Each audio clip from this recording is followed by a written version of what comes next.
Oh, welcome welcome all to the Snail Trail 4x4 podcast. If you like going off-roading in Toyotas, wrenching on Toyotas, camping at Toyotas, and maybe even poking a little bit of fun at Toyotas, and of course, hearing about 4 inches, how much 4 inches does for your Toyota, then this is the podcast for you. I was trying to figure out how to word that best. Welcome everybody to the show, Snail Trail 4x4 podcast. We got myself. I'm Tyler. Hi. I don't know if I ever really said who I am in the intros. Not in a long time. Interesting. I don't know why that occurred to me right now, but hi, I'm Tyler for those who don't know. And this guy over here is Jimmy. Hello. Jimmy Jet. What up? And together we make a dynamic duo for your ear holes. We tickle your ear holes with joy and happiness. So that's what this podcast is all about. Joy and happiness and tickling ear holes. No. Oh. Not this one. Oh, no? Maybe this one's definitely about joy and happiness. This one it's about joy and happiness, but that's not the main point of the main topic. Okay. It brings me joy and happiness. It will. Mm-hmm. Maybe. Mm-hmm. Anyways, we have an awesome show for you guys. This has been something that Jimmy and I have talked about doing for multiple years now. Ever since kind of the idea of taking portals off of Unimogs and putting them onto other axles. Jimmy and I have always been like, I wonder how actually cost effective that is. Yeah. It turns out we have a buddy who knows about exactly how cost effective it is. Yeah. So absolutely. We conned him into doing an episode here, and so you guys get to learn all about some portals. It's going to be really cool. A lot of really great information. But before we get there, we have a giveaway going on for this pretty awesome Dobinson's bag. Yeah. I'm very really jealous of it. It's super heavy duty, man. I'm impressed. A lot of times you'll see tire bags, trail bags that are just like fall apart over time, degrade with UV degradation and everything. I don't think this one will. I don't know. It's very nice fabric, very heavy duty, very well thought out. Mm-hmm. Mesh bottom, lots of pockets. Mm-hmm. It's very clean. A divider in the middle for his and hers. Mm-hmm. Yep. So yeah, this one is being sponsored this month by Stellar Built. Dimitri over at Stellar Built decided to bring this on over when he came up for the interview. So thank you, Dimitri, for supplying this really cool bag for a lucky winner this month. If you guys want a chance at winning this thing, head over to irate4x4.com and get signed up underneath the Snail Trail 4x4 forum. So all your sign up options will be there. Just make sure you do that before September 38th. That's my favorite date. Whatever day is the last day of September. So yeah, check that out. Really cool bag. I might have to hit up Dimitri for one of these later on, just because it'd be nice to have it for a couple other things. You just take that. Or just take this. I won this month. Congratulations, me. So anyways, yeah, Dimitri is over here from Stellar Built. Go check out everything they got going on there. He just bought a new 6th gen 4Runner. Yeah, TRD Pro. I saw a Turd Pro. Wow, Pro Turd. I saw Brennan from Trail 4R driving it. Mm-hmm. Yep. That really confused me. Yeah, I actually was over at the shop while Brennan was picking it up. Why was Brennan picking it up? He wanted to see what it was like and promised to do some stories with it, I guess, on the Stellar Built channel. So wow, okay. It's called co-collaboration, Jimmy. Co-collaboration, I get it. Yeah. I'm just like, you have a 6th gen 4Runner. Why are you borrowing this one? I don't think, because I think this one was the hybrid setup. I don't know if Brennan's is the hybrid. Or this one's the Pro, and Brennan's isn't the Pro either. Brennan can't afford Pro money. I guess not. That's what he said, at least. Yeah, that's right. I forgot about that. So anyways, it's a very nice looking rig. I got a chance to check out one of the TRD off-roads, and we talked about that a few episodes back when I was going through my car buying dilemma. And they're nice. I wasn't impressed with some of the design choices. Okay. But I also didn't get to drive it though. Sure. Makes sense. So got it. All I know is that there's less space in the back seat of a 6th gen 4Runner than there is in a 4th gen 4Runner. Oh. We'll get to that. Well, maybe we on Thursday. We got to that on Thursday. Oh, we already did. Yeah. Okay. Yeah. Then yeah. There's less space Listen than to in the Moscow Thursday. Mule. Yeah. Anyways, yeah. So got the giveaway going on with Dimitri at Stellar Built. We've got a giveaway for reviews, our annual and daily and monthly and everything in between. Bribery to you guys to get reviews. So all you got to do is go over to Apple Podcasts and leave us a review on Apple Podcasts. If you can find ways to leave more than one review, thank you. We'll give you a crisp high five next time we see you. But you also get to be entered multiple times. Every time you leave a review, you get entered for a giveaway. And so far we've done a winch. We've done a lot of swag packs, some Onyx Elite memberships. We did a whole set of Yokohama tires. And next up, we'll be at 900 for the next grand prize. We'll be at 900 reviews. And it's going to be with Morphlate. Morphlate. So we have a couple things coming out here at Morphlate. One of them we'll be announcing in October. So we'll let you guys know what that is when that comes out. And the other one I'm hoping to have done and kind of launch-ish around EJS next year, Easter Jeep Safari. Okay. So end of Q1, beginning Q2 next year. Nice. As in what the timeline I'm hoping on. So anyways, we'll have that whole prize package. It's going to be at least $1,000 with Morphlate for a lucky winner. And all you have to do is leave us a review. Yes. And then in between, every 50 reviews in between, we have some Onyx Elite memberships and swag packs. So pretty cool stuff. Just go to iTunes or Apple Podcasts and leave that review. That's all we ask. Cool. It can be anything we want. We don't even need it to be a good review. You can just say these guys suck. 1 star. 1 star. And we'll be happy with it. Yes. I'll judge you, but we'll be happy with it. True that. I also might have the 1,000th review giveaway lined up. We'll talk about that a little later. Okay. I'm excited. Or maybe we'll talk about it more after 900. I know. Yeah. Fair. Cool. Anything else that we can do that's kind of housekeeping type of stuff before we let Scott take off his blindfold and mask? No, I think we're ready to roll. All right, sounds good. Then we will take a quick break here. Grab your favorite drinks. I'm going to go get some coffee and add it to my whiskey here. And we'll be right on back with Scott from Portal Pros. At 4-Wheel Underground, we have something for everyone's 79 through 04 Toyota vehicle. Whether you've got a Chevy Dana 60, 05 and up Super Duty, fabricated, FJ80, or mini truck axles, we got you covered. 3-link, 4-link, parallel, and triangulated suspension kits, we've got you covered. Under-bed coilover mounts, through-bed coilover mounts, trailing arms, cantilevers, custom-tuned coilovers, and air bumps, we've got you covered. Frame stiffeners, subframes, skid plates, shock towers, and more to come. Make sure to use coupon code SNAILTRAIL at 4wheelunderground.com because we've got you covered.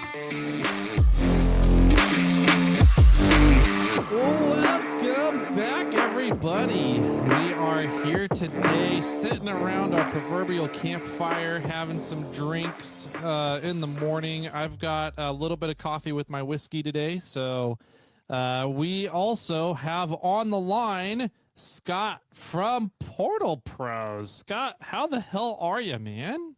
Oh man, I'm doing well. Been a little tired for so much wheeling this summer, so it's nice to be at home. You guys, I feel like you've been out like every weekend pretty much. That's what it feels like, man. Yeah, I think I've been on Fordyce twice this summer, Rubicon 4 or 5 times. Yeah, it's been a lot. Nice. That's always fun. Well, that's a testament to the mileage that you can put on the portals, but we'll get to that in a little later for sure. Yeah. Sorry, my coffee and whiskey's trying to come back up on me. We're going to be talking today about portals. You're with Portal Pros. This is kind of interesting to me because there's been a smattering of other portals companies that have come out, and you guys have made a massive splash in the portal market just through your R&D. Like you haven't even launched these portals yet, but you have them in production. We'll get to that in a minute. Yeah. And you guys have a massive following, a lot of people talking about you. And it's really cool to see. Is that because you guys have some special sauce to it, or is it just people really want portals? Is that a testament to how ready the market is for portals, do you think? I'm going with how handsome the gentleman's are. How handsome they are. Yeah. Yeah, no, I honestly, I mean, so we're both engineers, so we're not like marketing or salespeople. We both Mhm. studied mechanical engineering, went into manufacturing. And so I was having a conversation with my cousin-in-law who owns a bike media company, the Lone Ranger, and or sorry, Lone Wolf, not Lone Ranger. That's a different. Anyway, and I was like, telling him this whole thing, and this was 2 years ago, before we even actually formed a company. Just having like Christmas dinner with him. Hey man, we're thinking about doing this thing, whatever. Explain kind of here's where the market is at, here's where we're at. Mhm. And he was like, yeah, I've seen a lot of companies come out like brilliant idea, you guys should go for it totally.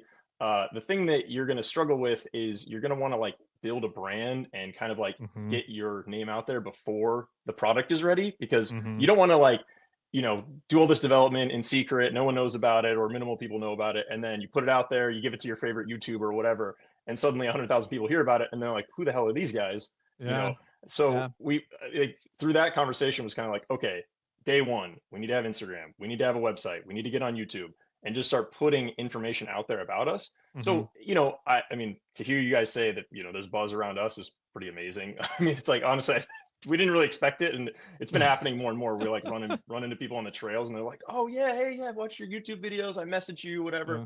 I'm like, "Whoa, that's crazy," because just I'm not really like social media savvy at all. Uh-huh. Barely use it other than like for Facebook Marketplace.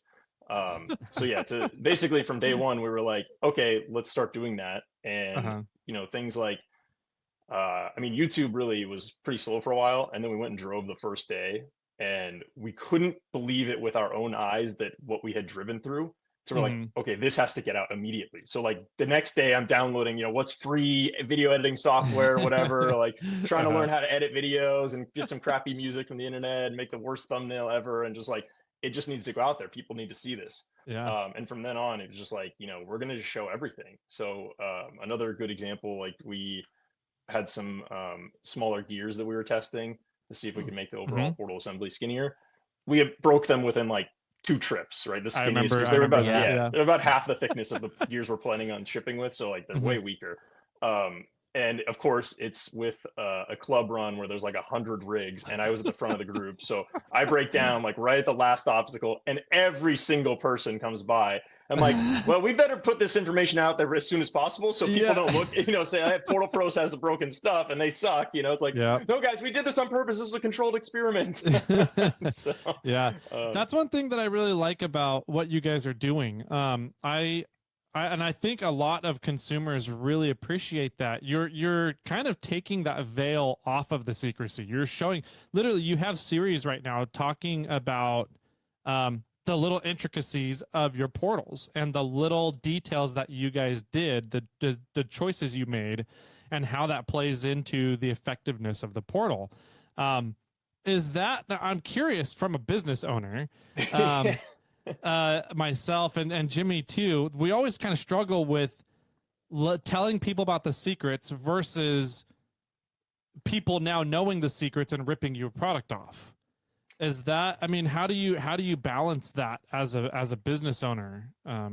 Yeah, that's a good question. I well, I guess we also don't know how well it's going to work out yet so far. So It's okay. we're also in a fortunate position where we're still in the development phase. So from a more of like a credibility standpoint, if we Mm-hmm. show that something's broken and then we say, hey, it's going to improve before it ever ships, Mm-hmm. that's a different situation than like, hey, we have 100 of these or 500 of these out there, something Yeah. broke, well, are we going to replace them all? Like that's a different kind Yeah. of decision to make.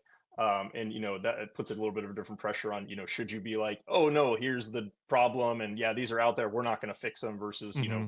replacing every single one that even when they're not broken. So Yeah. we do have that advantage. So like a good example is about a month ago we were at Jeepers Jamboree, and the output flange on our back left portal started making some clicking noises, like I don't know, around Ellis Creek, so like a mile and a half into the trail. Well, we still had to go all the way to Rubicon Springs, and we were Uh-huh. driving that thing home. So it was like, we don't have a trailer or anything. So we're just like, it's fine, it's working, it's fine, it's making some clicking noises, but it's not getting worse. Turn the music up. Turn the music up. The clicking goes away. It's great. Like it's 50-50 whether it's just regular Jeep noises or like something's really wrong.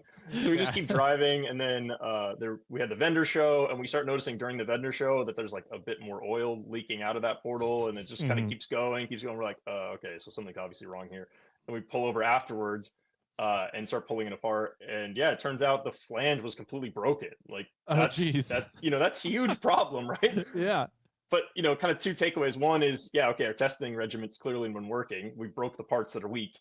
And also, I mean, that part was in particular had gone through some extreme situations. That's the one when we rolled it in Mickey's hot tub and at EJS. It like laid over on that one portal, and we picked it up and flipped it over. It was like on that one portal, so that one had been through some extra stress. And then so we like pulled it apart.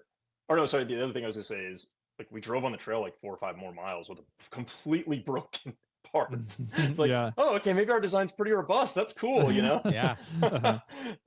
And so then we like the next day I get home and I'm researching, can we find some bigger bearings to increase the size of this thing, whatever. We ended up like doubling the wall thickness. It's like, instead of 55 millimeters, now 65 millimeter outer diameter. We did some FEA. It's showing literally half the stress of what it was before. So, putting something like that out there is pretty easy. Like, hey, this was a prototype. It broke. It went through all these crazy conditions, and now we made it twice as strong. Again, like it's a pretty easy story to tell. So, but at the same time, we could have just covered that up. No one really knew. So we could have just been like, no, we didn't break anything. Of course, they're perfect. So, I mean, I'd say it's an intentional thing that we want people to know. And also, it's less of a, I guess, thing for us to consider. It's a pretty easy story to tell.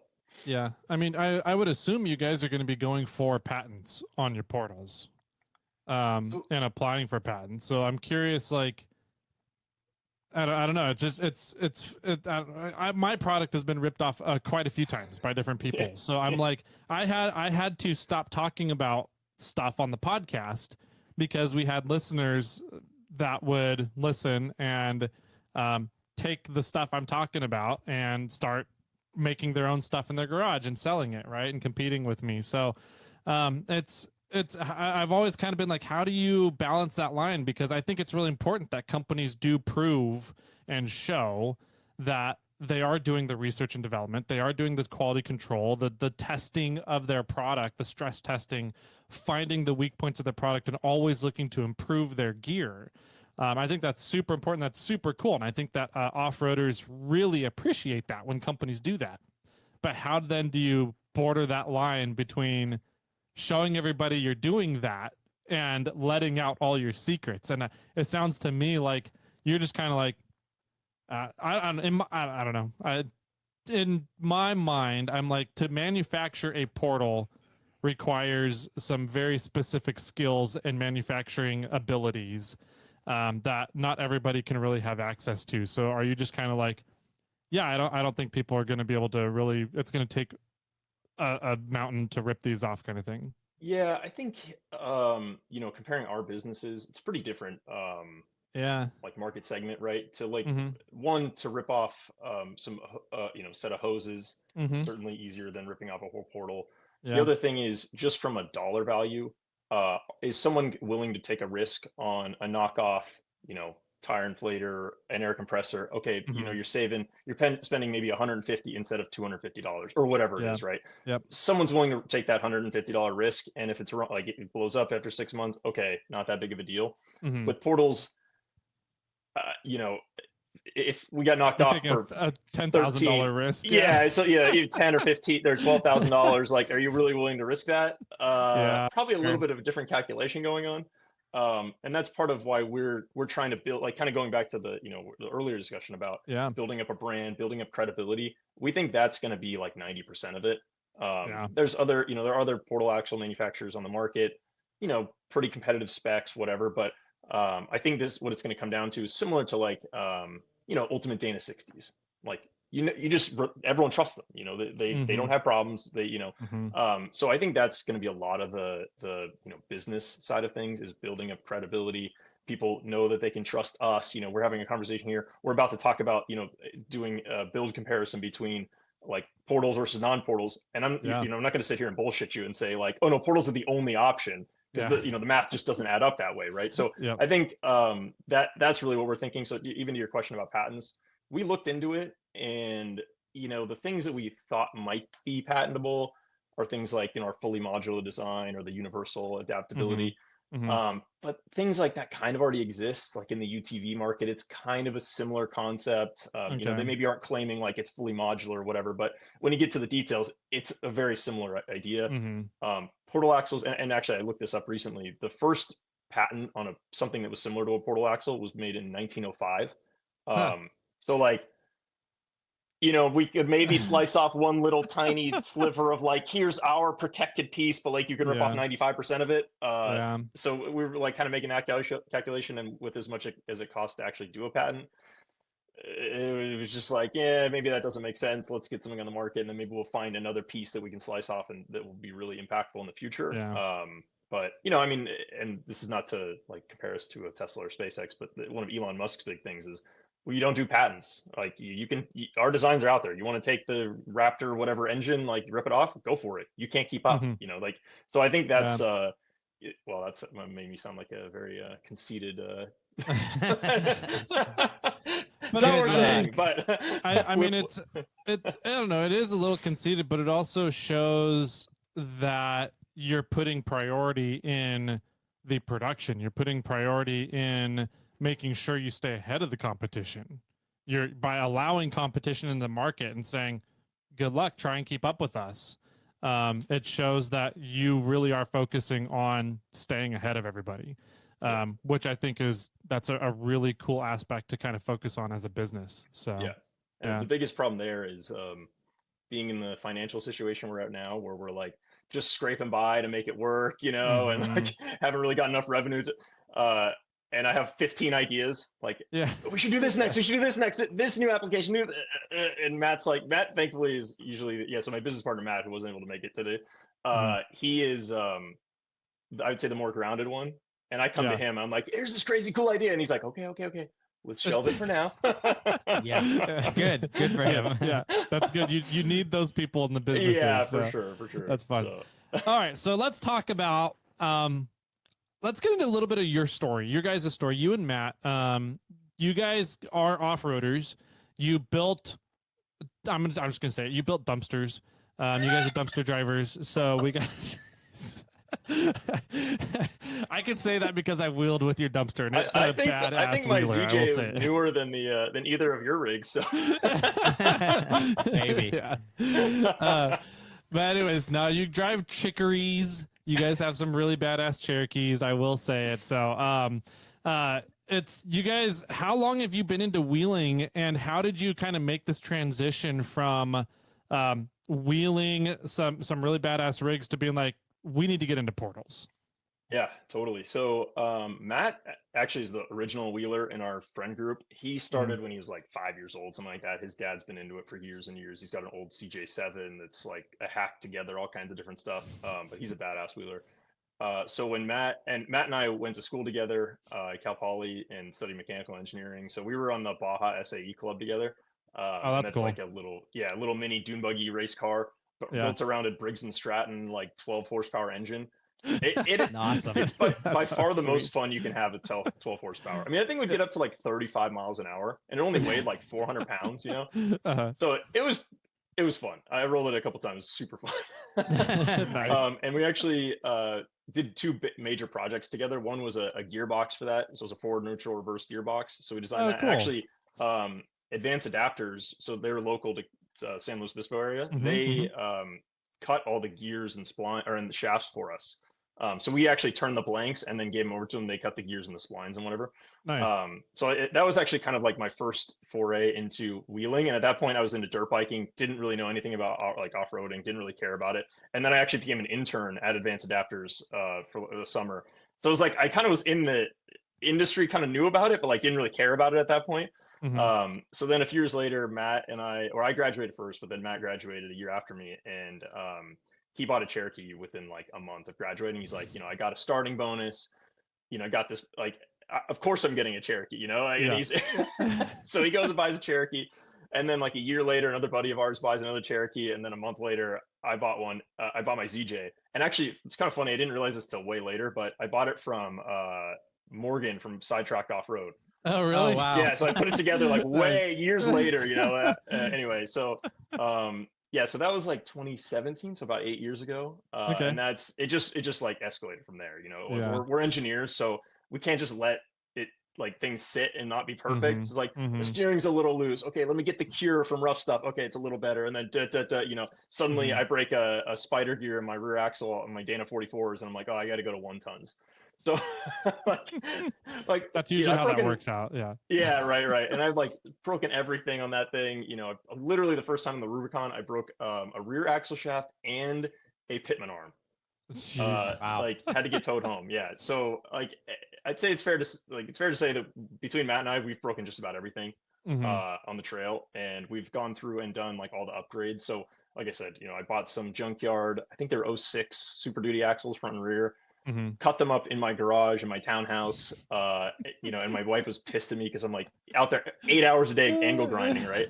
Yeah. And our washer and dryer in there, so like everything in the garage is just getting coated in grinder dust. Yeah.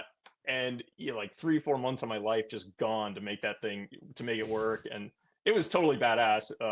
But yeah, it kind of sucked. And so you know what, that's kind of like our background is like we're certainly not professional fabricators, but we're pretty good. Like we built a few, like I said, those Baja cars. We built our own chassis. Like I TIG welded all of them, and so like you know, doing Jeep fabrication is well within our kind of scope of skills, I guess. And then yeah, the transitioning from kind of our background to Portal Pros, we saw like I don't know, maybe 4 years ago at this point, King of the Hammers, some bolt-on portals, and I'm looking at it like, oh, that's so obvious. You know, like I've known about portals for years. I knew about Humvees, knew about whatever. I'm like, oh my God, duh. You know, like why has no one done this before? It's you know, in hindsight, it feels so obvious, right? Yeah. But then we look at the price tag at the time, it was like 25 grand, and we're like, looking at the design, you know, manufacturing, like we're professional manufacturing engineers with mechanical engineering background. We're like, you could design that to be half the cost. Like, Yeah. you know, like I don't know why it's designed Great. that way. It should, you know, it should be much simpler, right? It's kind of like so. Anyway, that was in the back of my mind for at least a year, maybe a year and a half. And then I was for work, I was traveling to a supplier for some completely unrelated thing. I was in the battery industry, like EVs, and they were making a fixture for me. And I just happened to walk by this guy's desk that had some kind of gearbox, something or other, and then this other person had like a steering knuckle for a Bosch, I don't know, whatever, something. And I was like, you put those together, that's a portal. Yeah. And so I'm like, hey guys, I pulled up a gears and a website. I'm knuckle. like, yeah, I'm like, hey, you know, pull up a website. Here's what a portal axle is. Do you think you could make that? And they're like, yeah, no problem. Like, just send us a drawing. So that was in like, I think it was July of 2023. So just about 2 years ago. And I texted Matt that day. I'm like, hey man, want to start a portal axle company? He goes, hell yeah, let's do it. So literally completely spontaneous. No other That's how we conversation started. about it. Yeah. Wow. Yeah. Wow. Yeah. So then I don't know, like 4 months later, we downloaded the personal use version of SolidWorks. So it's like you can't even use it for professional application. We just downloaded like I started designing the gear sets. And yeah, we put together a design like over the next couple months, sent it out for some drawings, and then December of 2023, we got our first quotes back, and we're like, oh yeah, I think we could make money doing this. And we formed the company in 2024, January 2024. Wow. Nice. That's cool. So, yeah, yeah, that's pretty much how it started, and yeah, it's been a pretty wild journey so far. Yeah, it's been a lot of fun watching you guys, getting to chat with you at King of the Hammers. I think was that January 2024 or February 24? Yeah, right then. Yeah. We had our 3D printed prototype. Yeah, the 3D printed prototype, which was awesome to just kind of have in your hands, be able to take it all apart and look at everything. That was rad. To see. Sorry, but what a year was it? A year before that we did the snail trail run, and you guys were all on that. Yeah, it was like Yeah, on the night run up to the Fisher. night run up Fisher, and you brought all your friends with all the Jeeps, and we are like, oh, we got like one Toyota and a bunch of Jeeps. Yeah. So we were. I mean, the fun thing is that we knew you as a listener of the podcast and a quote follower or whatever. Yeah. And then the next year, you're like, hey, I got something to show you. Yeah. Right, and you show up with this 3D printed prototype, and we're like, wait, this is Actually, that same guy that drove the Cherokee. These- Like, these- right? I think that was Like, the same. I think that was the same year because we Was had it? talked to you guys. Yeah, we like kind of talked to you guys. And like, hey, we need to show you this other thing. So it was like the night before, 2 days before, we're wheeling whatever, and Okay. yeah, and then we busted it out. Yeah, busted out the prototype. Yeah, Yeah. It's so funny walking around. We were walking around Hammertown the whole time with that, like walking up to random companies. Hey guys, we're Portal Pros. Want to see our 3D printed? And I mean, just some of the looks were like eye roll. Oh, okay, Yeah. guys. Yeah, all right. Yeah. See, I don't think it was because I never saw the 3D printed prototype, and I went on the run with you guys, Yeah. with you, right? Mhm. And so like I was down one year, but then not down the next year. So I think they were Maybe. they yeah, were don't know. different. Yeah. I don't. Yeah. Anyway. So long ago. you Yeah. know? Yeah, So many so, wheeling trips between then. I It's lost so track. funny to think about that. Yeah, like from Yeah. there walking around, and then we had a booth this year. So going from we have a 3D printed like idea, walking Mhm. around. Please pay attention to us. We're real. Follow us on Instagram. We have like Mhm. 200 followers, or not even. We probably have like 10 followers, 20 followers, whatever. And then to come back a year later and have a booth, have a vehicle that had been, I don't know, probably had 5,000 or 6,000 miles on the portals at that point. Yeah, it's pretty crazy to go through that. Yeah, it's really cool to see the process happening and seeing when you guys stress test, break stuff, fix it, make it better, and to kind of finally hear that you guys are now in production on everything. That's super exciting. Yeah, Um, yeah. Let's talk about that. So you're in production now. You have your first production run going at the moment, correct? Yeah, so the way we did it was we wanted, because again, we're a new company, we're trying to build our credibility. We weren't sure what we could really charge for these things. We wanted to get a little help getting off the ground. We know people that are going to be our first customers are taking a little bit of a risk going with us. So we did this early adopters program. We gave a little bit of a discount. We're doing a separate Jeep group and a separate Toyota group. So the Jeep group is about 10 customers. We've got those ones in production. Deliveries, optimistically end of October. It's probably going to be more like November at this point. Yeah, like it's in production. And then for the Toyota group, we're going to start opening the deposits for them. We have, again, maybe 10 or 12 people in October. So a few weeks from now, delivering around January is kind of our timeline.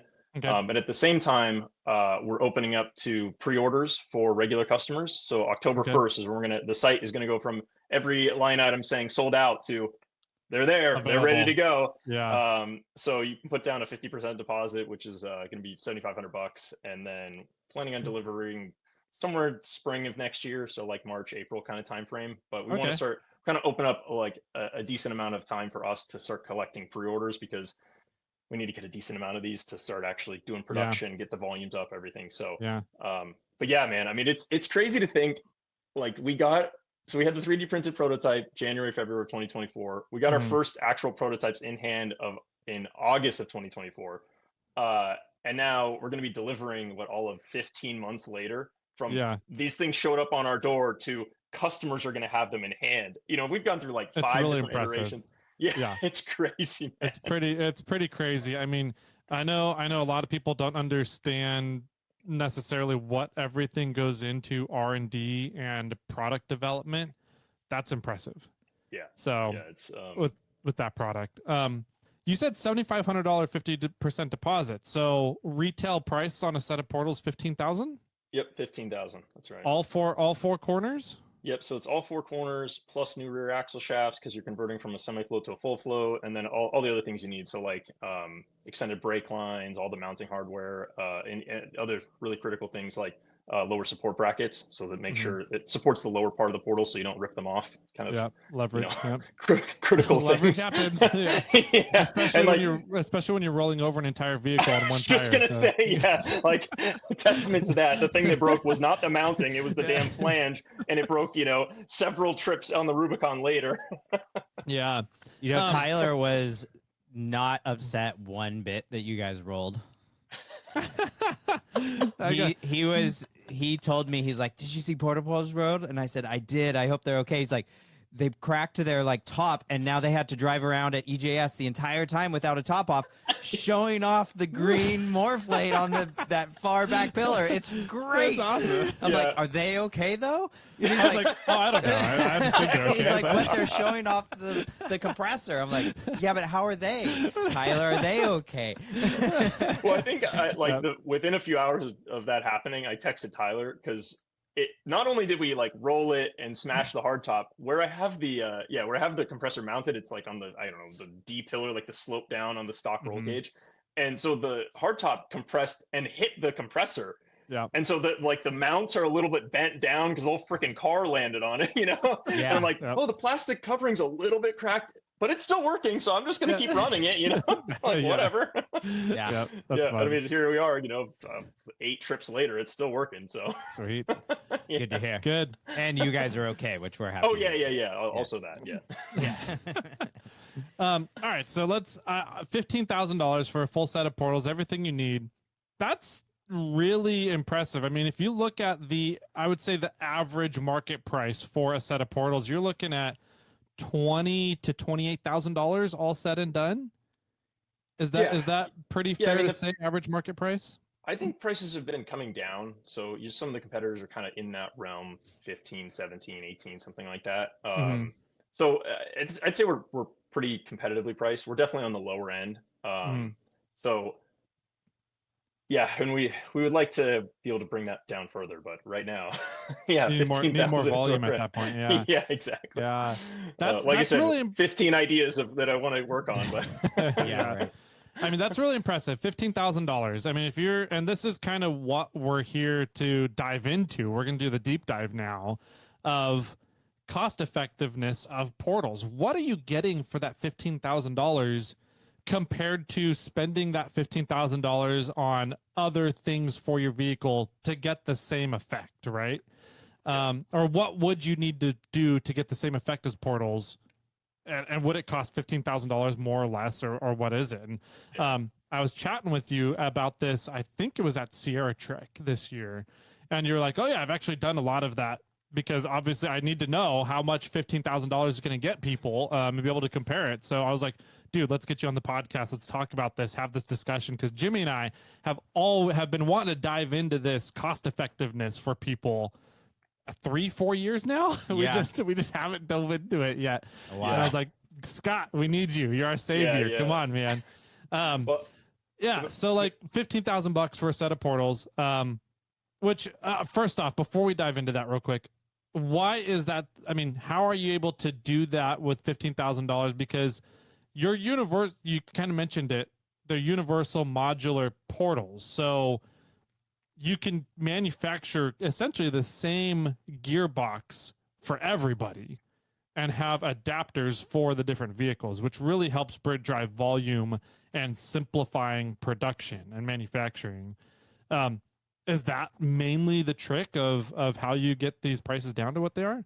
Yeah, that a lot of it's that, and then as I was kind of alluding to before, the design. So like you said, the design, or the front portal, the rear portal, the left portal, the right portal, they're all the same box, and they get 90% of the same components. The differences are things like what spline count are you using for the input gear. So like on a Jeep, it's a 32 spline front, and for all of our portal applications, it's a 35 spline rear.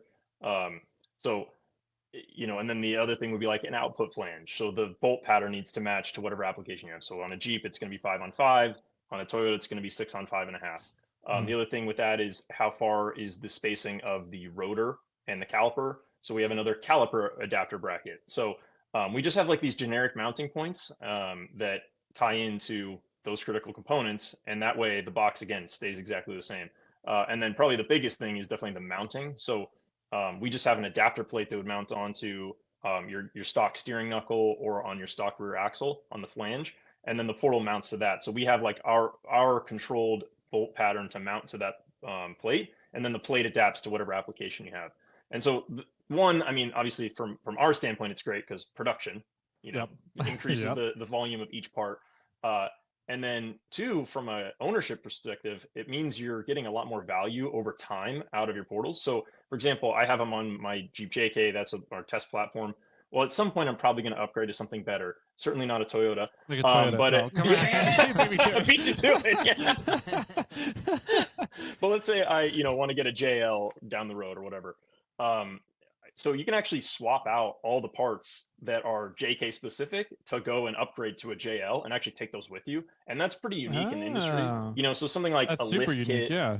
Right. Yeah. So something like a lift kit or, aftermarket axles or something like that. They're typically vehicle specific and you can't take them with you. I mean, you certainly could try, but let's say you bought Ultimate Dana 60s for your JK and then you bought a JL. Well, what are you going to throw away? I mean, take the axles and then sell the JK with nothing under it. Like it's kind of a challenge, whereas this, you can actually put everything back to stock. There's no like cutting, nothing permanent that would make it so you couldn't go back to stock. So you could take those off, put your stock axle shafts back in, your stock unit bearing, all that. Go ahead and sell that vehicle, keep the portals, and then upgrade your next rig. So like the lifetime ownership is and then that's even true. Like, okay, so let's say I do go to the dark side and buy a Tacoma or something, right? I will say the 4th gen Tacomas are pretty sick, so it's a strong possibility. And yeah, so the JK one, again, we could swap out. There's more parts to swap out, but we could take that and put it on a 4th gen Tacoma. So like if you're a wheeler and you're going to be in it for a while and you don't know what the future holds, you might have something that you think is a little bit crappy right now and you want to upgrade, but you don't have the money for it. Well, you can do this upgrade and still plan for this down the road. So that's pretty rad, unique. Yeah. And then I guess another thing that makes the cost or this more cost effective is our design. Like, so as I've mentioned a couple times now, mechanical engineers with manufacturing experience. Like I worked at Apple for 5 years, so I've launched several Apple products, and certainly I'm familiar with doing mass production and how to drive costs down. So we just from the beginning designed it in a way that it could be made very easily. Like every design choice was focused around how is this going to get made, and does it require any specialty machines or high tolerance, or so I guess low, whatever, tight tolerance. Where do we absolutely need it, and where does it not matter? So a lot of this, actually, like most of our stuff, besides like the gears and the shafts that have to be, the gears have to be cut in a specialty machine. But pretty much everything can be made in a 3-axis mill. So those are a dime a dozen around the world now. And if you don't have to do like specialty 3D ball milling, like that takes a lot of cycle time. So we just removed all of that kind of design stuff out of it. So that's a big part of it too. One, it's less expensive, and two, for us to go from where we're at now, where we don't do any of our own production, it's all outsourced. Because again, my R&D shop is my garage in my townhouse. We don't have a shop right now. So whenever we get there, we can buy less expensive equipment, to get the stuff machined in-house, and it'll be easier to transition into that. So it's very forward-looking as well. It's like a very holistic approach, thinking from the customer standpoint, from our standpoint. So I think that pretty much covers it. Yeah, that's really cool because a lot of times, especially in the United States, people equate quality to price tag, right? And so kind of like it's almost thought of the more expensive something is, the nicer it is, the higher quality is, the longer it's going to last. And I just wanted to make sure everybody knows that's not the case here. The case here is you just built it, I don't want to say smarter, more efficiently. You found a more efficient way to do it. And so, even though they're less expensive, you're still getting a phenomenal product. It's just that that's what you get when you combine somebody who's a professional manufacturer engineer with mechanical engineering backgrounds. So I mean, you're still getting like billet machine cases. The gears are still carburized, and we're actually even like, I think this is probably industry leading. I'm not really sure. But we're post heat treat grinding the gear teeth, so they're a smoother finish. So one, they're quieter, and two, there's less likely to have like stress concentration, so you're not going to break teeth as easily. Nice. I mean, you're not, you're getting high quality stuff. We're using SKF bearings. It's all good stuff. It's not like we're cheaping out and using random crappy, steel for the gears. And so anyway, you're not totally just right. You're not just ordering portal boxes off Temu and reselling them, huh? Oh no, you're not supposed to bring that up. My bad. That was the NDA part. My bad. Yeah, right. No, that's funny. No, that's cool. Okay, so let's dive into what you get for these portals. What do portals do for you? What do portals do for you? So I guess we should start by defining what a portal axle is. So, Sure. in case anyone doesn't know at this point, it's basically a gearbox that goes where a wheel hub would normally go. So in like a Humvee, this is actually, I guess, similar. Well, the Jesse Haynes portals, for example, are a copy or an upgraded version of the Humvee portals. Mhm. Like that, your whole steering knuckle is the portal. So there's a gearbox in there. In our case, we just have like this gearbox that bolts onto your existing knuckle, and it's a gear train that basically pushes. It takes your existing output shaft, which would be your axle shaft, which is normally directly in line with your wheel, and through this gear train goes to a separate output shaft that's lower. In our case, is 4 inches lower, and so your wheel basically just moves down relative to the vehicle by 4 inches. So you're lifting the vehicle, but you're not just lifting it like a suspension lift where you extend the springs and you extend the shocks. The chassis goes up, the axles stay in the same exact place. This is actually lifting literally everything. So your axles, your Mhm. chassis, your skid plate, everything goes up. So that's the big difference. And then in addition to that, as I mentioned, there's a gear train in there. There's a reduction happening. In our case, it's 1.25. So what does that mean? It's basically multiplying your existing gear ratio in your axles by 1.25, giving you a lower gear reduction. So it's your it's kind of like a lift kit, except it has a lot more benefits. And it's kind of like a re-gear, but it also has more benefits because the re-gear is happening out towards the end of the I guess the very end of your drivetrain. So it's Mhm. where your axle shaft is going in, meaning there's 20% less torque going upstream to your stub shaft, to your U-joint, your inner axle shaft, the differential, everything. And also you can maintain a lower ratio in your differentials. So like Toyota guys I know talk about this a lot. The 529 gears are kind of weak. They'd rather have 410s or whatever because they're stronger. There's more teeth engaged. So you could run a 410 gear, and through our portal, you would have 513s equivalent at the end of it. So Yeah. you're getting a lot for this. And then the other thing is from a ownership perspective or install perspective, you're talking an 8-hour install, 1 day in your garage. Wow. Um, with you don't need to have a lift, you don't need to have specialty tools. Maybe you invite a buddy over and buy him some beer or whatever. But yeah, it's super easy to install. I would say honestly, the hardest part to installing these things is the extended brake lines.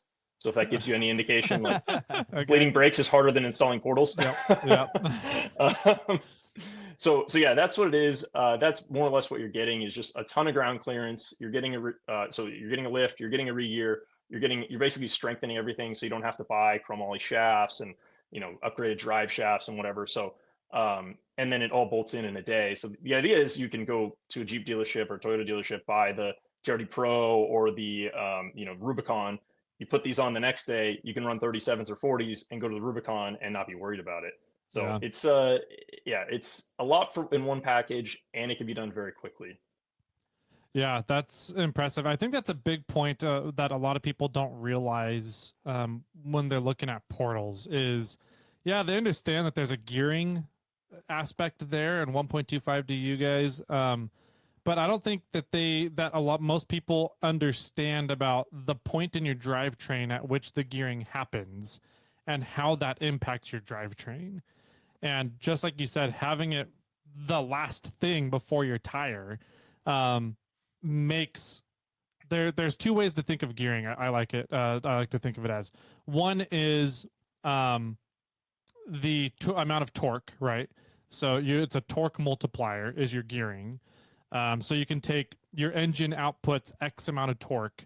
When you follow all your torque multipliers, all your gearing multipliers all the way down, you can figure out how much torque your drivetrain is outputting.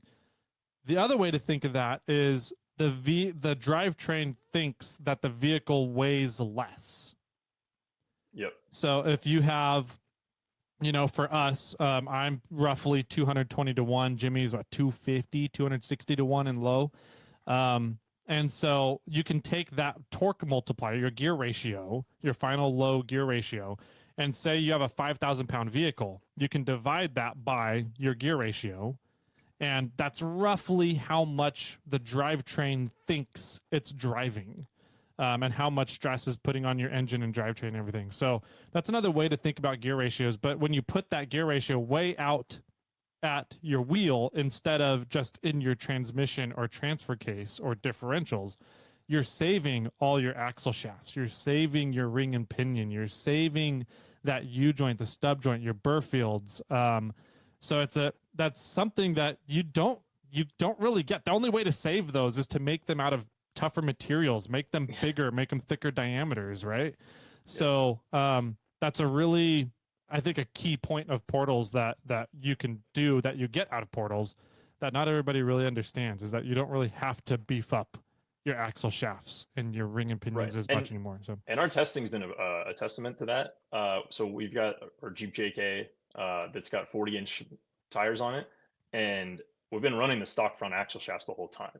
And we've been doing like we talked about. We've done all kinds of gnarly trails, like doing a whole bunch of wheeling, even like street driving too. I mean, we've probably put 12,000 miles on the street driving back and forth to Rubicon and Arizona and Utah and whatever. So yeah, I mean, it just makes life a little bit simpler from that aspect. You don't have your list of upgrades is not 50 things, it's like 2 things, you know.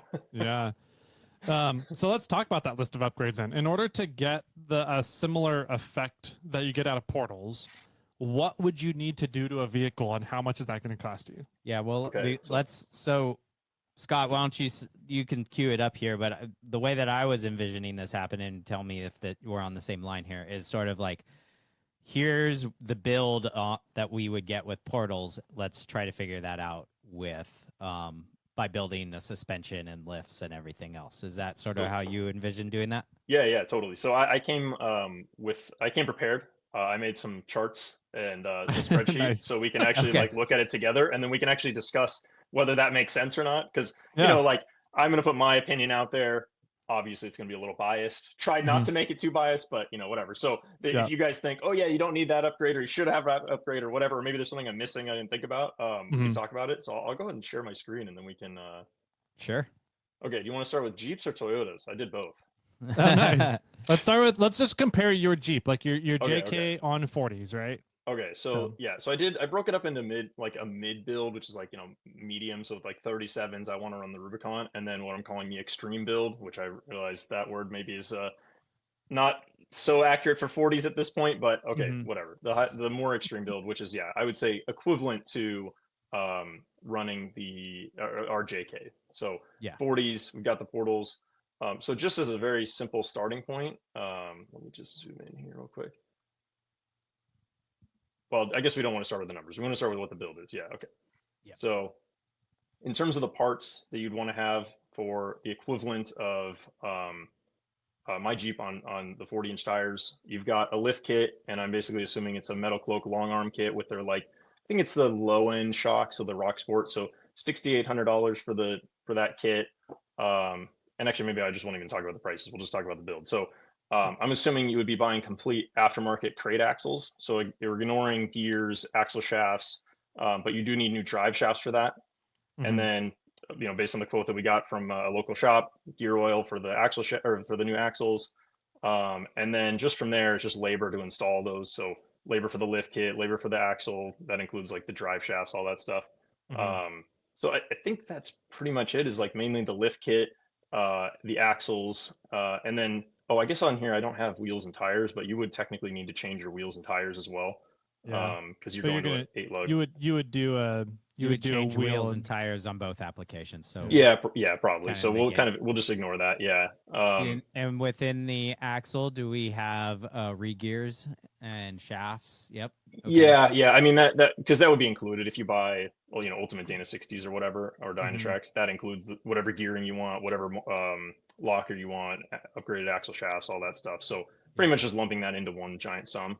And then on the portal side, the equivalent would be, you know, you're upgrading. So like not doing a lift kit necessarily. On my Jeep, I do have a 2-inch spacer lift, but that was like $80. So that's not a real lift kit. Yeah. Do you need that? Do you not?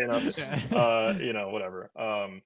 And then, and I also didn't include, I do have some nice shocks on. I didn't include that because this lift kit is just assuming you get like the base shocks, or the low end shocks. So you could obviously spend as much as you want on shocks, but that's not really part of the discussion. So it's really just adding axle trusses front and rear, and then to strengthen the housings of the 44s. Exactly.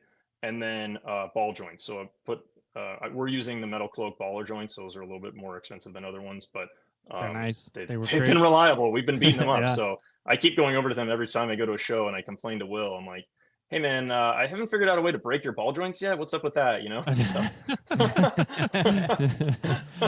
Sure. And then Yeah, and then of course the portals. So that's pretty much it. You'll notice I ignored steering in both cases. I would assume Yeah. you're going to upgrade your drag length, your tie rod, probably have some kind of hydro assist. So Hmm. again, ignoring that, ignoring tires, ignoring wheels. So it's really just getting down to like the core things that relate to your drivetrain to compare to portals. Yeah, Sure. I guess the other thing would be like armor. I don't have rock sliders. I don't have Yeah. Yeah. bumpers on here because it's not really relevant. Yep. So So that how would you compare, because you have in this list you have crate axles. mhm. How do you compare that to somebody that would be like going out and getting a set of Dana 60s? Since you've actually done that, Yeah. do you So feel that those are about equal? I think so. I mean, in terms of strength, yes. In terms of like, the most amount of clearance at the pumpkin, I don't think so. Like the Okay, Ultimate Dana 60s, maybe a hair bit thinner, and you sure. maybe save a half inch in clearance or whatever. But like at the end of the day, it's more or less the same. How about Um, price wise? so price wise, I have on here 21,000 for the aftermarket axles. When I did the Super Duty swap on my ZJ, I was probably in it, and so I did all the work myself except for installing the gears and the lockers. So I cut off all the brackets, I welded everything on. It was probably in like the $8,000 or $9,000 range, with however many hundreds of hours of my life that I'll never Uh, get back. that's what I Yeah. was gonna say. You end up spending less cash, but you spend way more of your time when you do junkyard axles or finding used Super Duty stuff. Right. So Yeah. in my opinion, that balances out. I mean, if you're having to prep a Super Duty axle for a link suspension that's not utilizing the radius arm setup on them, it's a lot of work. lot of It time sucks. and work. Right. And actually, But so the person that quoted this, he's the owner of 41 Designs in San Jose. I asked him like, well, what if we just did junkyard? So he provided me a full quote for him to Oh. swap in or aftermarket 60s and Mhm. do a lift kit. So this is all based on his information, Mhm. including the labor rate and hours. Um, so I asked him like, what if I just want to do junkyard axles? He's like, yeah, it's going to cost you more to do that than to buy aftermarket axles for me to install them. I'm like, okay, Mainly for the cool. labor, yeah. of Exactly. everything. Yeah, Yeah. Mhm. exactly. Yeah. Because I mean, when you're Okay. charging, $200 an hour, it's like, yeah, it's a lot of time sitting there with an angle grinder. Sure. Yeah. Yeah. But we are also kind of, I mean, I'm not trying to be nitpicky, but us as off-roaders, most of us enjoy the fabrication side of things, and Total. there's a bit of, we have to talk about labor, but there's also the side of We enjoy the we labor also kind of enjoy thing. the labor ourselves, so. But what I wanted to say, the point that I'm trying to make is that you even said it was $6,000 to $8,000 for you to create junkyard axles. Yeah. So, Yeah. that is right there is half of a portal set, right? Right. So, and that's not even including a lift or anything else. Mhm. Yeah. So, Yeah. That's ignoring the suspension and all that stuff. Right. right. Yeah. So Yeah. just building axles is about roughly Yeah. about half. So, I, okay. I would venture to say that with the average consumer's time to build junkyard axles, you're probably looking at $10,000 to $12,000 value Yeah. for an average consumer to do it themselves in their garage, kind of thing. Well, and the other thing really to consider here is, the market segment we're going after, I don't think is I'm basically a professional fabricator in my garage. We're going after the person that, maybe has a handful of tools and, is going to go to Harbor Freight and pick up some tools to install the portals. Mhm. Right. They haven't really done a lift kit or welded anything ever in their life. So, and that represents probably the majority of the segment. I mean, I think Yeah. we're like Sacramento, Reno, the areas that we kind of, a lot of people are being pulled from for the trails we go to. They're a special breed. They know how to fix stuff. You know what I mean? Yeah. Like, Yeah. and they know how, Yeah, a lot but of them like work at fab shops or whatever. So, I would argue, though, and I think the point that I think we're going to get to by comparing all this is that even for people that have the fabrication skills that know how to do all that, can weld and grind and build a Super Duty axle in their garage, I have a feeling we're going to get to the point that it's still a better option to go with portals. But I'm curious to see how this continues playing out. yeah. So, so from there, I mean, that's basically the build. I can start Yeah. talking about the numbers. I mean, the rest of it's just how Yeah. much labor or whatever. So, Mhm. total I have here for labor is $8,000 for doing the axles and the lift kit. Mhm. and then I'm assuming about $3,000 total for the portals, the axle truss, and the ball joints. Okay. So you're still, decent amount of labor, but like Yep. basically assuming $1,600, which is an 8-hour install time for the portals. That might be a little on the high end once things kind of get going. I mean, we did it the first day we ever did it, installed the portals on the Jeep. It was maybe 10 hours, and that was like prototype parts that did not fit together, three Yeah. trips to Ace Hardware, grinding down bolts, whatever. So, again, in a garage. So if you're in a shop with a lift and this is your 10th set that you've done, I'd say like 4 to 6 hours, probably pretty reasonable. Yeah. But anyway, so starting on the high end. Okay. So then let me go down to my nice graph here. Oops. So yeah, total cost to do this extreme build, again, define extreme, whatever, but 40-inch tires and 1-ton aftermarket axles. Parts only, you're talking almost 30 grand to do the axle non-portal version. And for Mhm. parts only with the portals, you're assuming, or it's going to be around like 16 grand. And then if you consider, Half. so right there, Jeez. Yeah. it's a $14,000 difference. Yeah. Like that's, and again, the amount of time to build the portal Jeep versus the amount of time to build even on your own, right? The quote unquote bolt-in axles and bolt-on Mhm. suspension, whatever. You're going to be talking several weekends to get that thing going. Yeah. And the portals, one weekend you're going to be driving for sure. So you save 14 grand, you get more ground clearance, and you're saving Better 14 mechanical grand. sympathy on your drivetrain. Mhm. Yeah, better. Yeah, exactly. So if you're really looking at doing that, it's a pretty compelling option. And then maybe like something I could throw in here as a bonus that would go with, or a thing that would kind of detract against the cost of the portals is, let's say for whatever reason your front axle was already kind of damaged or something like that, and you bought an aftermarket axle housing. Okay, $2,000 or whatever to have that installed. So maybe you're at closer to 18, 19, 20 to really have the quote unquote extreme build. But Mhm. even then, you're still saving 10, 12 grand versus Wow. that.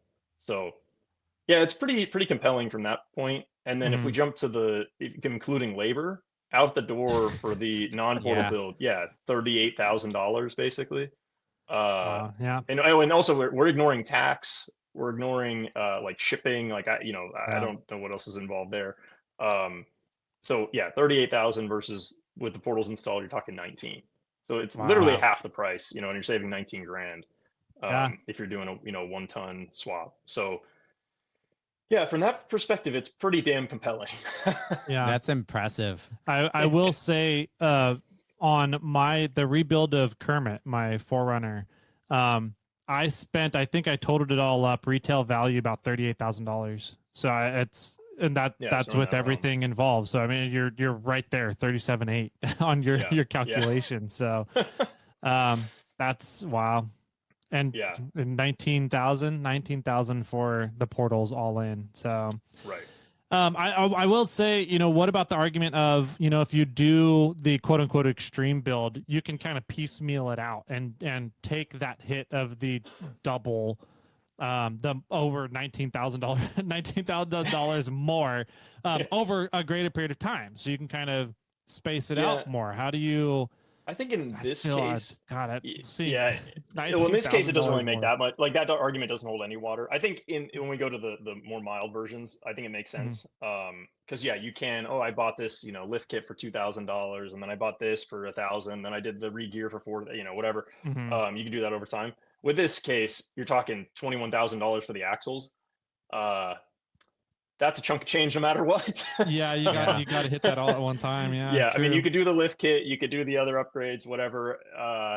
But when you do the axles, you're going to be in 20, 25 grand at least, just in parts. So, yeah, I mean, that doesn't really make sense. But I think if you're going to go, I want to keep my Dana 44s on my Rubicon, and I want to trust them. Then I want to re-gear. Then I want to buy axle shafts. Then that I think makes a little bit more time. You do it over 3 or 4 years, something like that, and then maybe at the end. Well, actually, maybe this is the perfect segue to jump to that. Unless you guys have any other questions on the extreme segue build. away, man. Can I buy it with a firm? Because you could put on our firm accounts. I don't know if they could. Yeah, I'm not sure where we're at on that. I'll have to figure that out. Yeah. Honestly, and that's something where I feel a little mixed on it, because you're basically just like asking people to go into debt for a thing that is definitely not necessary to their life. That's a whole nother, topic That's a for whole maybe not this dilemma, podcast, but Yeah. That's America, though, Scott. Come no, on. trust me. Yeah, I get it. I have a 6-year loan on my car, so Yeah. I'm there. Yep. Yep. When my car, my gets me my to work, only my only thing or slight comment is that without labor, if we talk about the what is it 29,000 for The parts. and we talked about how axles could be around 8, that's $13,000 off for the axles. That is the exact same price at 16 when you subtract those just for the parts. So the parts are if you think of The parts with junkyard axles. junkyard axles, axles yeah. are the same as portals. Mm-hmm. Yeah. Doesn't include any labor, right? And the Right, thing is, if you're the type of person that's going to be buying junkyard axles, you can do the labor yourself, and the labor on portals is 4 to 8 hours, where the labor on building axles, buying all these parts, installing the suspension kit, doing it all yourself, which is Another 100 hours. I don't know how many hours Not that's to going to mention be. the lung cancer you get from all the grinder dust. Yeah, right. Yeah. So, I mean, even though, looking at it, it's just like, okay, the parts might cost the same, your hours invested are way less, Mhm. Right. which is a completely, which is an argument by itself, because it's like, how long do you want to put into this, to get your your vehicle to Yeah. point X, and you could just buy portals and get it done with. Right. And going Which is back to the cool. point that I made earlier, which is those axles, once you cut them up and you make that, 3-link, 4-link, whatever setup you're doing for that build, they ain't leaving.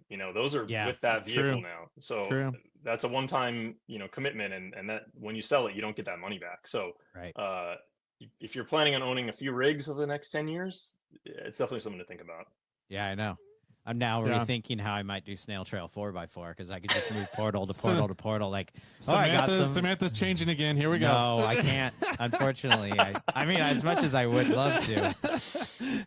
Yeah, I want to be the first Portal Pro rear steer. That's what I want to do. Wow. Oh man, that would be so sick. That'd Yeah. be fun.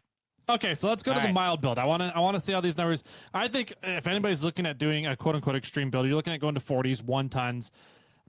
I think Yep. portals just make so much more sense. Shall all we? around. And I think the other nice thing is that if you like the feel of stock suspension, that's another kind of thing you can put into this, is that you maintain your stock suspension with portals. So Right. everything from the knuckle onwards is all still stock on your vehicle. So if your vehicle's still under warranty, I would imagine you can take the portals off, throw your tires back on, and go take it in for a warranty on suspension or whatever else. Right. But you maintain that stock suspension setup, which is one thing that we just had Dimitri on from Stellar Built. And he talked about any IFS vehicle he kind of builds in the future is going to be on portals. Mhm. Because it helps that CV, those front CVs with mechanical sympathy, having correct CV angles, so you're not just destroying your CVs all the time. That's a big, I think, factor that helps play into it. And if you want to redo your suspension still later on down the road and upgrade it so you get even more articulation, more wheel travel out of stuff, you can still do that with the portals. Yeah. Totally. And then you've got ground clearance and a massive amount of articulation. So, yeah. Yeah. So I mean, obviously, portals never have to be the end of the build. You can Mm-hmm. continue to throw as much money as you want, but it's a Yeah. good starting point. Right. Yeah. Okay. Yeah. Mild build. What do we got going on with the mild build? So- Let's continue on with Jeeps, just so we can compare apples to apples. As much as I want to move to Toyota stuff. So yeah, the basic assumptions here are you're pretty much starting with a Jeep Rubicon. So you've got Dana 44s, you've got lockers, you want to run 37s, and you want to do trails like the Rubicon without having to worry about breaking down every time. So going to a slightly less expensive lift kit. So again, I'm just selecting Metal Cloak short arm kit with the basic shocks. The previous one I was saying the long arm kit, so it's about $2,000 less. In this case, we're going to be re-gearing those Dana 44s. So we're buying gears. We're going to want to upgrade the axle shafts, front and rear, and then also upgrading the drive shafts, because the stock drive shafts are known to be a little questionable. Yeah. And then we're also adding an axle truss front and rear for those. So again, kind of ignoring like all the extraneous stuff that doesn't relate to drivetrain. That's pretty much the build. So Okay. in parts, Mm-hmm. and then on the portal side, it's just the portals plus axle trusses. We're assuming you don't need ball Okay. joints at this point, Mhm. Okay. So that's pretty much the biggest difference. And then, yeah, again, assuming I kind of made some assumptions about the labor here, but I'm assuming it's about half as much labor to do this lift kit for a short arm as opposed to the long arm. Maybe Yeah, that's about right. short arm doesn't have nearly. You don't have to move brackets around. I think their Right. short Right. arm kit just bolts right in. Yeah. Whereas the long arm kit, you've got to cut some brackets off, weld some new brackets on, kind of thing. So Right. yeah, And then we've got the regear included, installing the axle shafts, installing the drive shafts, um, and doing the axle trusses, which are again the on same both sides. for Yeah. both, right? And then assuming again 8 hours or $1,600 for the portal install, which, like I said, might be on the high side, but anyway, Yep. trying to give a fair shake here.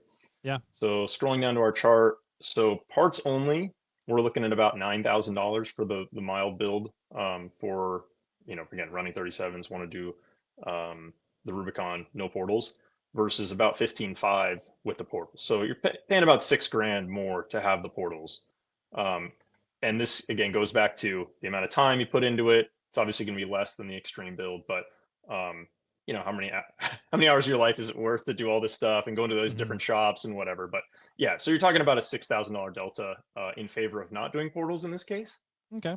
So Mhm. hopefully that's a fair, unbiased, Yeah. opinion on this. Yeah.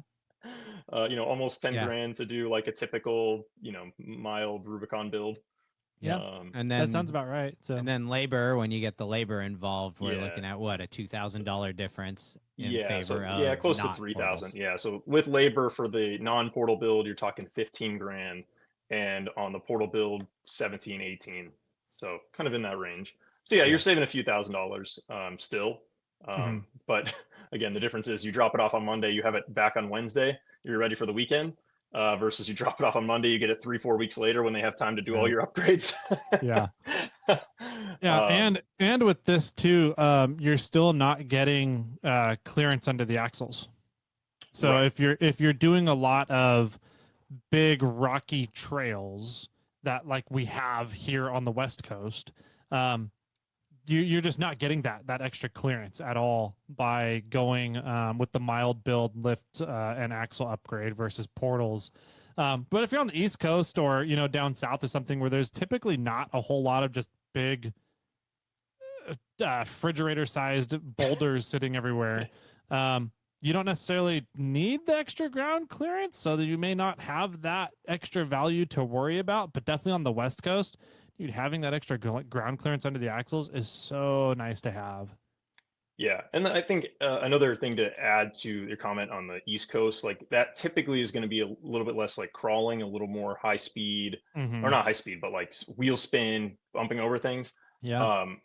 Another thing that it's honestly very hard for me to quantify. We talked about the torque reduction through the portal, so you're Yeah. seeing 20% less torque on the axle shaft that you normally would because of the gear reduction.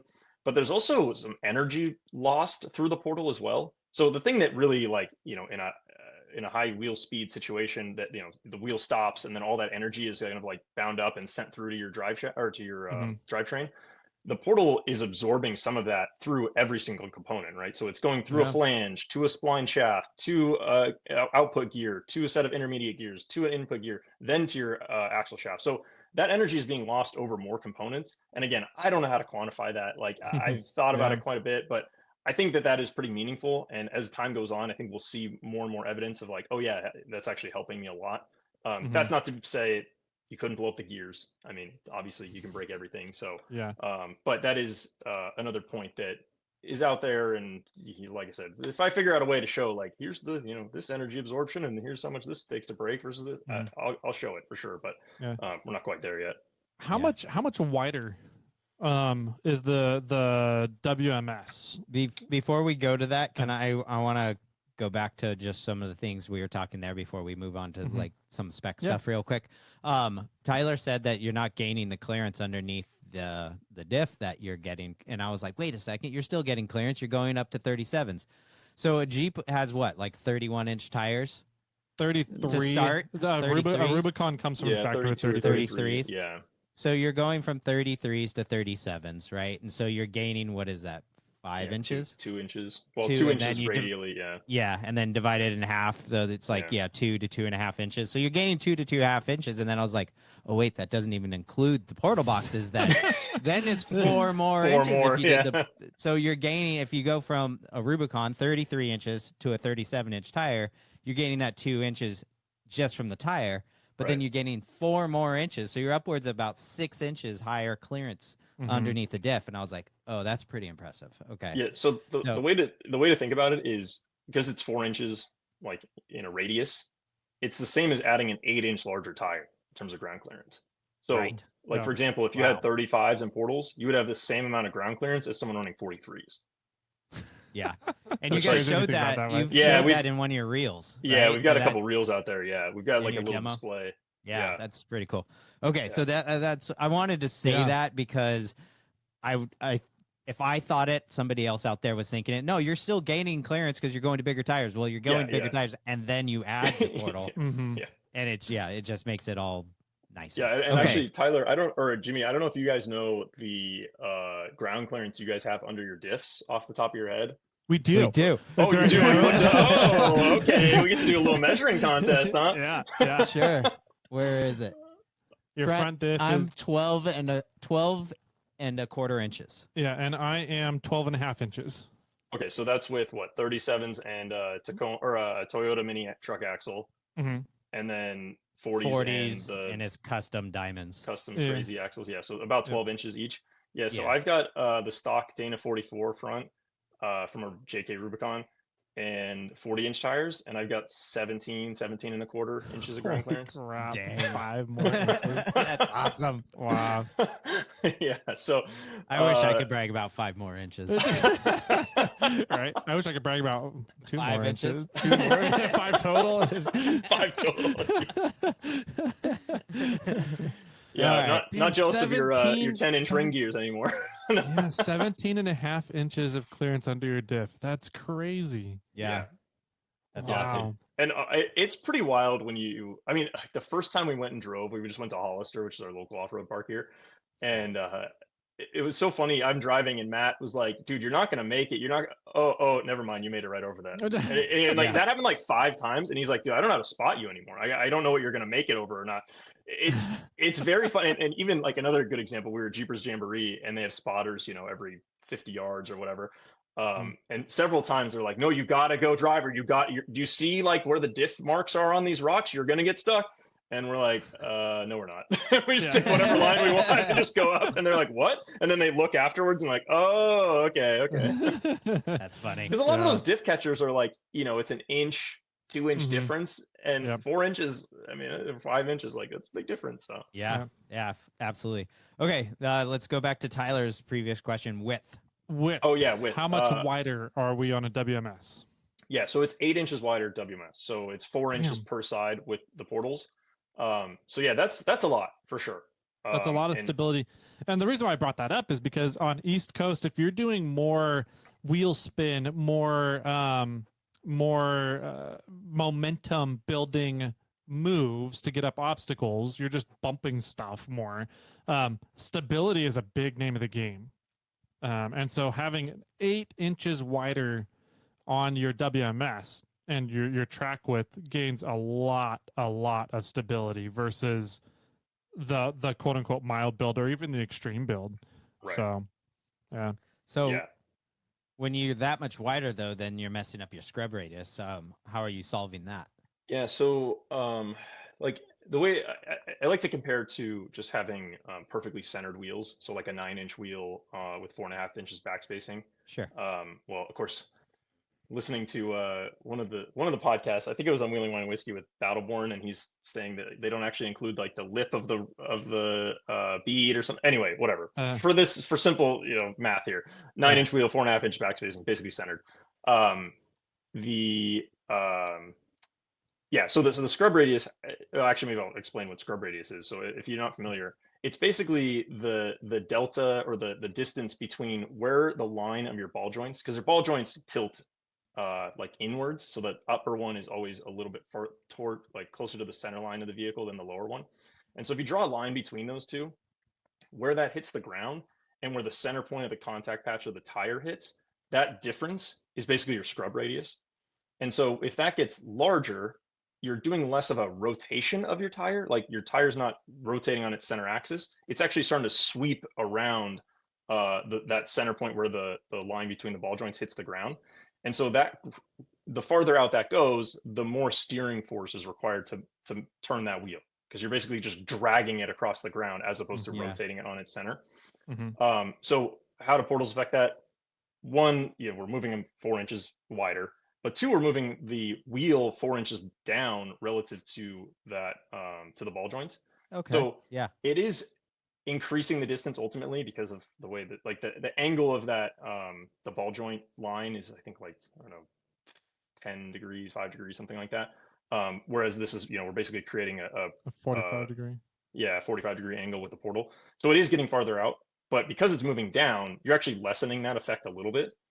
And then to ultimately counter it and get you to more similar to what you'd have without portals, and with either a centered wheel, or like a lot of people run a negative offset wheel, so it pushes it out. So like, 3.75 backspacing or something like that, pushes that out even further, which is also negatively affecting your scrub radius. We use positive offset wheels. So like the wheels we are going to be offering, they're 8.5-inch wide with 6.5 inches of backspacing, which is like 2 inches positive offset, or 50 millimeters. Yeah. So you're moving the wheel out 4 inches with the portal, and then you're bringing the center of the wheel, or I guess, the center of the wheel back in 2 inches. 2 inches. Yeah. Right. Yeah. So ultimately, we're adding 4 inches to your WM, or equivalent 4 inches to your WMS. Got it. And that, Okay. and from a steering perspective, we've run both centered wheels and these offset wheels. I've driven at least with centered wheels before we had portals. Once you're on the trail and you're at low tire pressure and you turn your lockers on, if you don't have hydro assist, you're not steering anyway. The portals really didn't make a difference. Yeah.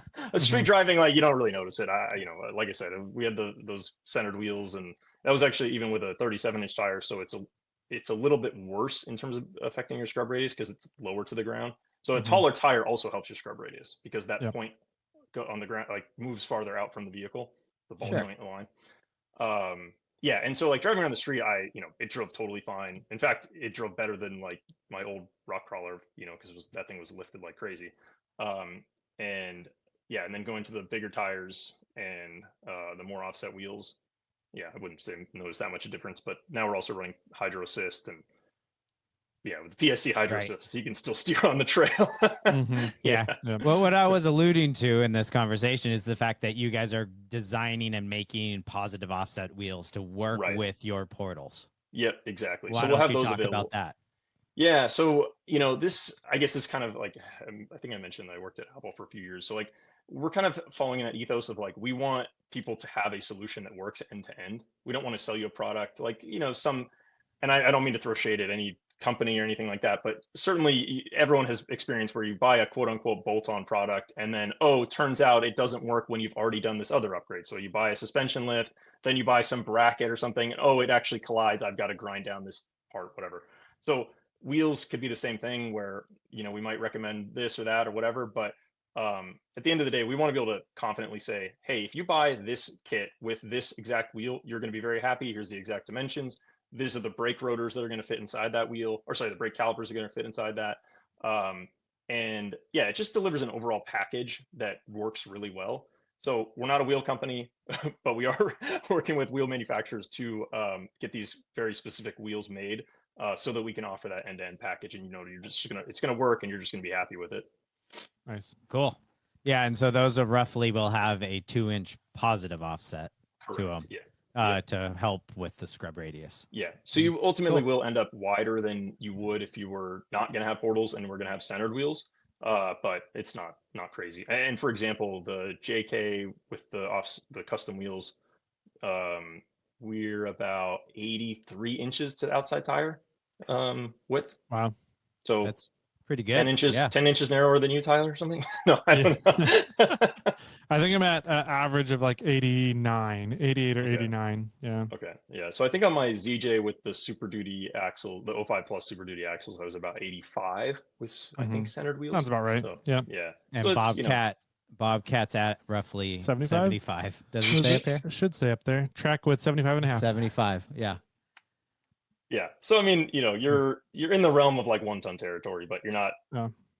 way outside of it. Yeah. That's cool. That's rad, dude. This is cool. So if people want to, after hearing all this, they have more questions for you, how can they get a hold of you to send those questions your way and get them answered? The best way is either going on Instagram, portal_pros, or email us, info@portalprosoffroad.com. You can also check out our website, portalprosoffroad.com. That's got all the information. So that I'd say those are the two best ways. Okay. And the YouTube channel is Portals, portal_pros or? yeah, exactly. And please go and like or subscribe to our YouTube channel because it's pretty sad. It's like 500 followers on YouTube.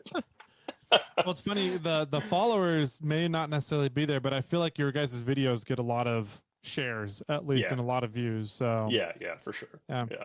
All right, so those are the places. If you guys want to call and leave us a voicemail about some question for Scott, we know how to get a hold of him as well. Maybe we'll put together a series of voicemail questions to have Scott back on to answer some portal questions. I think that'd be a lot of fun. So you guys can do that, 916-345-4744. We'll listen to them, and any questions, we'll send them Scott's way and see if we can get him back on. I think that'd be a lot of fun. For the pre-sale on portals, if anybody's listening to this and they're like, all right, this just makes a lot of sense, I really need to look into these and decide if I want to get on the production runs, what are kind of the time deadlines again, to remind everybody out there for what time they need to make a decision by? Yeah, so October 1st is when we're opening the pre-orders. I think we're going to end up closing it either the end of November, end of December, depending on how many we have. I think we're going to also end up limiting the number, so we haven't decided yet, but if you want to get in, make sure and get the deposit in. Delivery timing will be around March or April of next year. So we want to make sure we have plenty of buffer. We don't want to tell people like it's going to be January and then we have to delay it a bunch. We've already done that with our Jeep early adopters. It doesn't feel great. So No. if you plan for April, you'll be happy. You'll be pleasantly surprised. Yep. Yeah. Yeah. Under promise, over deliver. Yeah. One of my favorite sayings. Yeah, And totally. is that for both so which portals are you coming out with, and which Oh, ones yeah, are yeah. those We haven't even things? talked about applications. So yeah, that's going to cover all of our current applications, which are from the Jeep side, the JK, JL, JT, and then from the Toyota side, it's going to be all the IFS stuff. So it's 2003, which is the 4th gen 4Runner and up. 4Runner, the 05, which I think is the start of the 2nd gen Tacomas and up, Yep. and then the GX models 460, 470, 550, and F-Shape Cruiser. Wow. Cool. That's a Yeah. lot. That's a lot of different vehicles that Yeah. it can fit. Yes. Well, what's Yeah. great from our perspective is the knuckle, like the unit bearing is the same. So we're using Mhm. those unit bearing mounting spots. The rear axles are the same between those models for all those generations. So the 4Runner is the same all those years, and the Tacoma is the same. So those two are different from each other, but it's yeah. And then actually specifically on the Toyota or on the Tacoma.